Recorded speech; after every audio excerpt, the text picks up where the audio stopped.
ଜୟ ଜଗନ୍ନାଥ। ଆଜିର ଗପ ନା ମୂର୍ଖ କାଳିଦାସ। ଗୋଟିଏ ରାଜ୍ୟରେ ରାଜା ଥିଲେ, ମନ୍ତ୍ରୀ ଥିଲେ। ରଜା ପୁଅ ମନ୍ତ୍ରୀ ପୁଅ ଦୁଇ ସଙ୍ଗାତ।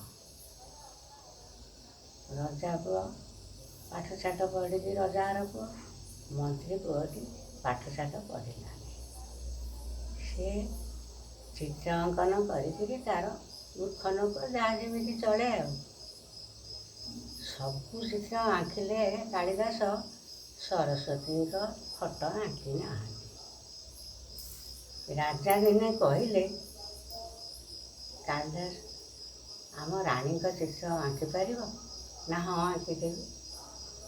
ସିଏ ତୁଳି ଧରିକି ଯେତେବେଳେ ଚିତ୍ର ଆଙ୍କନ୍ତି, ସରସ୍ୱତୀ ମାୟା କଲେ। କହିଲେ ମୋ ଚିତ୍ର ଆଙ୍କି ନାହିଁ, ରାଣୀ ଚିତ୍ର ଆଙ୍କିଲାନି, ଆକୁ ପଟେ ଦେବି। କାଳିଦାସ ଚିତ୍ର ଆଙ୍କିକିରି ରଜାଙ୍କ ପାଖକୁ ନେଇକି ଗଲେ। ରଜା କହିଛନ୍ତି ଯେ ଯେବେ ଯାଇ ବାଧାବିଘ୍ନ ଘଟିବ ତତେ ରାଜ୍ୟରୁ ତଡ଼ିଦେବି। ଯେବେ ରାଣୀଙ୍କ ଫଟୋ ସହିତ ତୁଳନା ହେଇଯିବ ତାହେଲେ ରାଜ୍ୟରୁ ତତେ ଫାଡ଼ିଦେବି। କାଳିଦାସ ଚିତ୍ର ଆଙ୍କିକିରି ରଜାଙ୍କ ହାତରେ ଦେଲେ। ରଜା ଦେଖିଲେ ସବୁ ହେଇଛି, ରାଣୀଙ୍କ ମୁଣ୍ଡରେ ସିନ୍ଦୁର ଟୋପାଟିଏ ନାହିଁ। କାଳିଦାସକୁ କହିଲେ, ସବୁ ତ ଆଙ୍କିଲୁ, ସ୍ତ୍ରୀ ଲୋକଙ୍କର ସିନ୍ଦୁର ଟୋପାଟି ଆଗ, ତାକୁ ତ ଦେଇନୁ। ଏହି ସମୟରେ କାଳିଦାସ କ'ଣ କଲେ, ନାଲି ପେଣ୍ଟ ଧରିକି ସରସ୍ୱତୀଙ୍କୁ ସ୍ମରଣ କଲେ। ପ୍ରଥମ ତାଙ୍କର ସରସ୍ୱତୀ ଗୁରୁ ହେଲେ। ନାଲି କଲମରେ ଛିଞ୍ଚି ଦେଲା ବେଳକୁ ରାଣୀଙ୍କ ମୁଣ୍ଡରେ ସିନ୍ଦୁର ଟୋପା ସ୍ଥାନରେ ସିନ୍ଦୁର ଟୋପା ହେଇଛି। ରାଜାଙ୍କୁ କହିଲେ, କାଳିଦାସ ସିନ୍ଦୁର ଟୋପା ମୁଁ ଦେଇଛି, ମୋତେ ତମେ ଅପମାନ ଦେଇଛ। ଦେଖନ୍ତୁ, ଦେଖିଲେ ଯେ ରାଣୀଙ୍କ ମୁହଁରେ ସିନ୍ଦୁର ଟୋପା ଅଛି। ଏ ସମୟରେ କାଳିଦାସ କହିଲେ, ମୁଁ ଏ ରାଜ୍ୟରେ ଆଉ ରହିବିନି। ତମେ ମୋତେ ପ୍ରଥମ କରିଛି, ମୋତେ ତଡ଼ିବା ଉପରେ ଯାଇଛ, ମୁଁ ଯାଉଛି ଏ ରାଜ୍ୟ ଛାଡ଼ିକି ଯିବି। ସେଇଠୁ ସରସ୍ୱତୀଙ୍କୁ ସେ ଧ୍ୟାନ କରି କରି ଗଲେ। ଗଲା ବେଳକୁ ଗୋଟିଏ ବାଟରେ ଫୁଲ ବଗିଚାଟିଏ ଦେଖିଲେ।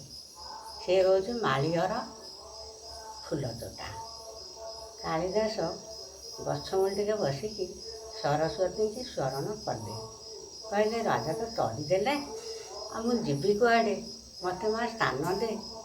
ସରସ୍ୱତୀ କହିଲେ, ଯା, ତୁ ମାଳିଆଣୀ ବୁଢ଼ୀ କତିରେ ରହିବୁ, ସ୍ତ୍ରୀ ରୂପ ହେଇକି। ସେ କାଳିଦାସ ଗଲେ। ସେ ମାଳିଆଣୀ ବୁଢ଼ୀ ଫୁଲ ଗୁନ୍ଥୁଛି। କହିଲା, ଆଇ ଫୁଲ ଗୁନ୍ଥୁଛୁ? ଆଉ ନା, ହଁ ଲୋ ଝିଅ, ଫୁଲ ଗୁନ୍ଥୁଛି, ରଜା ଘରକୁ ନେଇକି ଭେଟିବି। ସେ କହିଲା, ମୁଁ ତୋ ସାଙ୍ଗରେ ଫୁଲ ଗୁନ୍ଥିବି, ଫୁଲ ତୋଳିବି। ନା, ରହ ମୋ ଘରେ, ଫୁଲ ତୋଳିବୁ, ଫୁଲ ଗୁନ୍ଥିବା, ଦୁଇ ଜଣ ଆଙ୍କ ବିକା କିଣା କରିବା। ସେ ରହିଲେ। କାଳିଦାସ ମାଳିଆଣୀ ବୁଢ଼ୀ ପାଖରେ ରହିଲେ। ଏଣେ ରଜା ପୁଅ ମୃଗୟା ନାଗି ଗଲେ ବଣକୁ, ସୈନ୍ୟ ସାମନ୍ତ ସବୁ ଧରିକିରି ବାହାରିଲେ। ଯେମିତି ତାଙ୍କର ସୈନ୍ୟ ସାମନ୍ତ ଧରି ଧରାକିରି ଜଙ୍ଗଲରେ ପହଞ୍ଚିଲେ। ଏହି ସମୟରେ ପାଣି ପବନ ବର୍ଷା ହେଲା ଯେ ସୈନ୍ୟ ସାମନ୍ତ କୁଆଡ଼େ ଗଲେ ଛିନଛତ୍ର ହେଇକି, କେହି କାହା ଭେଟ ପାଇଲେନି। ରଜା ପୁଅ ବି ଏକୁଟିଆ ହେଇକିରି ସେ କୁଆଡ଼େ ଅଛି, କେହି ଜାଣିପାରିଲେନି।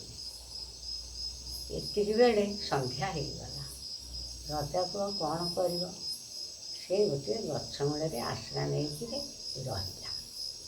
ରହିଲା ଯେମିତି ଦେଖୁ ଦେଖୁ ଆହୁରି ସନ୍ଧ୍ୟା ହେଇଗଲା। ରାତି ହେଲାଠୁ ରଜା ପୁଅ କହିଲା, ଯାଉଛି ଗଛରେ ଚଢ଼ିକି। ଗଛରେ ଯେତେବେଳେ ଚଢ଼ିକି ଯାଏ, କେନାରେ ନ ବସିକି ଗଛ ଅଗରେ ବସିଲା ଯାଇକି। କହିଲା, ସବୁ ମୁଁ ଏଇଠି ଦେଖିବି, ମୋତେ ଏଇଠି କେହି ଖାଇପାରିବେନି। ସେ ଗଛ ଅଗରେ ଯେତେବେଳେ ବସିଛି, ବାଘର ଦୃଷ୍ଟି ପଡ଼ିଗଲା। ସେ କହିଲା ଏଇ ଗୋଟେ ନର ମଣିଷ ଗଛ ଉପରେ ବଇଛି, ତାକୁ ଆଜି ଖାଇଲେ ମୋ ପେଟ ପୁରିଯିବ। ସେ ଯେତେବେଳେ ଦୌଡ଼ିକି ଆସେ ଗଛ ମୂଳକୁ, ରଜାପୁଅ ହାଲକ ଶୁଖିଗଲାଣି। ସେ ଗଛ ମୂଳେ ଖାଲି ଗର୍ଜନ କରିକି ହେରା କାଟିଲା। ଏଇ ସମୟରେ ଭାଲୁ ବି ଦେଖିଲା ଗଛ ଉପରେ ରଜାପୁଅଟି ନରମଣିଷଟେ ବଇଛି। ସେ ଜାଣିନାହିଁ ଯେ ବାଘ ଜଗିଛି ଗଛ ମୂଳରେ। ଭାଲୁ ଆସିକିରି ଦେଖିଲା ରଜାପୁଅ ଗଛ ଉପରେ ବଇଛି, ତାକୁ ଡାକିଲା, କହିଲା ଆରେ ଗଛ ଉପରେ ବଇଛୁ, ତୋତେ ସମସ୍ତେ ଦେଖିବେ, ମଝି ଶିକାରେ ବସୁନୁ। ଭାଲୁ ବୋଲ ଶୁଣିକି ରଜାପୁଅ କ'ଣ କଲା, ମଝି କେଣ୍ଡାରେ କିନା ବସିଲା। ବସିଲା ଯେମିତି ଦେଖିଲା ଭାଲୁ ବାଘ ବଇଛି। ବାଘ କହୁଛି ଭାଲୁକୁ, ମୁଁ ତ ଚଢ଼ିପାରିବିନି, ତୁ ଯା ଗଛ ଉପରେ ଚଢ଼ିକି ସେଇ ଯେଉଁ ରଜାପୁଅକୁ ପେଲି ଦେବୁ, ଆସିବୁ ତଳକୁ, ଆମେ ଯାଆଁତାଙ୍କ ବାଣ୍ଟ କରିକି ଖାଇଦେବା। ଭାଲୁ ନଖ ମାରି ମାରି ଗଛ ଉପରକୁ ଚଢ଼ିଲା। ବାଘ ଜଗୁଛି। ଏହି ସମୟରେ ରଜାପୁଅ ଦେଖିଲା, ଭାଲୁକୁ ଦେଖିକି ଚେତା ବୁଡ଼ିଗଲା। ସେ କେନାରେ ଡେରି ହେଇକି ବଇଛି। ଭାଲୁ ଏଠି ଯାଇ ପହଞ୍ଚିଲା। ଭାଲୁ କହିଲା, ଏଇ ଅଚେତା ମଣିଷକୁ ଖାଇବା ନିଷେଧ। ବାଘ କହିଲା, ତୁ ହେତେବେଳୁ କ'ଣ କରୁଛୁ, ତୁ ପେଲି ଦେ, ମୁଁ ଖାଇଦେଇକି ଯିବି ଭାରି। ଭାଲୁ କହିଲା, ଆଉ ଚେତା ନାହିଁ, ତୁ ତ ମଲା ମଣିଷ ମାଂସ ଖାଇବୁ ନାହିଁ, ଚେତା ଯେବେ ଆସେ ତାର ମୁଁ ପେଲିଦେବି, ତୁ ଖାଇଦେଇକି ଯିବୁ। ରଜାପୁଅର ଚେତା ଫେରି ଆଇଲା। ଦେଖିଲା ଯେ ଭାଲୁ ଗୋଡ଼ରେ ସେ ଶୋଇଛି। କହିଲା, ରଜାପୁଅ ଭାବିଲା ଇଏ ନିଶ୍ଚୟ ମୋତେ ଖାଇବ। ଭାଲୁକୁ କହିଲା, ତମେ ମୋର ଆଜି ମଇତ୍ର ହେଲ, ଦୁଇ ମଇତ୍ରାଙ୍କା ଆମେ ଏଠି ରହିବା। ଭାଲୁ କହିଲା, ହଉ, ମଇତ୍ର ଯେବେ ହେଲା ମୁଁ ତୁମକୁ ଖାଇବିନି। ରଜାପୁଅ ମଇତ୍ର ବୋଲିକି ତାକୁ ଭାବିକିରି ବିଶ୍ୱାସ କରିକିରି ତା କତିରେ ରହିଲା। ବାଘ ଦେଖିଲା ଯେମିତି ଭାଲୁର ରଜାପୁଅର ମଇତ୍ର ହେଲେଣି, ସେ ତାର ବଣକୁ ପଳେଇଲା। ଭାଲୁ କହିଲା ରଜାପୁଅକୁ, ତମେ ତ ମୋ ଗୋଡ଼ରେ ଶୋଇଲ, ମୁଁ ତମ ଗୋଡ଼ରେ ଟିକେ ଶୋଇବି, ଗୋଡ଼ ନମ୍ବେଇଦେଲ। ରଜାପୁଅ ଗୋଡ଼ ନମ୍ବେଇଲା। ଭାଲୁ ଶୋଇଲା। ଭାଲୁ ଭାରି ଚତୁର, ସେ ଗଛରେ ନଖକୁ ମାରିକି ଶୋଇଥାଏ। ବାଘ ଦେଖିଲା ଯେମିତି ରଜାପୁଅ ଧରିକି ଭାଲୁକୁ ଶୋଇଛି ଭାଲୁ ରଜାପୁଅ କୋଳରେ, ଫେରେ ଦୌଡ଼ିକି ଆଇଲା ଯେମିତି ରଜାପୁଅକୁ କହିଲା, ଏ ତତେ ଖାଇଦେବ, ତୁ ତଳକୁ ତାକୁ ଗଡ଼େଇ ଦେ ଭାଲୁକୁ, ମୁଁ ଖାଇଦେଇକି ଯିବି ହେରି, ତୁ ତୋ ରାଜ୍ୟକୁ ପଳେଇବୁ। ରଜାପୁଅ କ'ଣ କଲା, ଭାଲୁକୁ ଯେତେବେଳେ ଗଡ଼େଇ ଦିଏ ତଳକୁ ବାଘ କତିକି, ଭାଲୁ ନଖ ମାରି ଦେଇଛି ଗଛରେ, ଆଉ ଗଡ଼ିଲାନି। ଗଡ଼ି ନ ପାଇଲାଠୁ ଭାଲୁ ଉଠିକିରି ରଜାପୁଅକୁ କହିଲା, ମିତ୍ର, ତମେ ଏଡ଼େ ବେଇମାନି, ମୁଁ ତମକୁ ରକ୍ଷା କଲି, ମୋ ଗୋଡ଼ରେ ତମେ ଶୋଇଲ, ତମ ଗୋଡ଼ରେ ଶୋଇଲାଠୁ ପେଲି ଦେଉଛ ମୋତେ, ତମେ ମିତ୍ରଦ୍ରୋହୀ। ଦେଖା ତମ ଜିଭ ମୁଁ ନେଖିଦେବି। ଭାଲୁ ତା ନଖରେ ରଜାପୁଅ ଜିଭରେ ନେଖିଲା, ଶସେ ମୀରା, ଶସେ ମୀରା, ଶସେ ମୀରା। ରଜାପୁଅ ଶସେ ମୀରା କହିକିରି ସେ ଗଛ ମୂଳକୁ ଓହ୍ଲିକିରି ବସିଲା। ଭାଲୁ ମିତ୍ରଦ୍ରୋହୀ କହିକା ବଣକୁ ଚାଲିଗଲା, ବାଘ ଚାଲିଗଲା। ଏତିକି ବେଳେ ରଜାର ସୈନ୍ୟମାନେ ଯାଇକି ରଜାଙ୍କୁ କହିଲେ, ପାଣି ପବନରେ କିଏ କୁଆଡ଼େ ଛିନିଛତ୍ର ହେଇଗଲେ, ଆଉ ଆମେ ରଜା ତମ ପୁଅକୁ ପାଇଲୁ ନାହିଁ।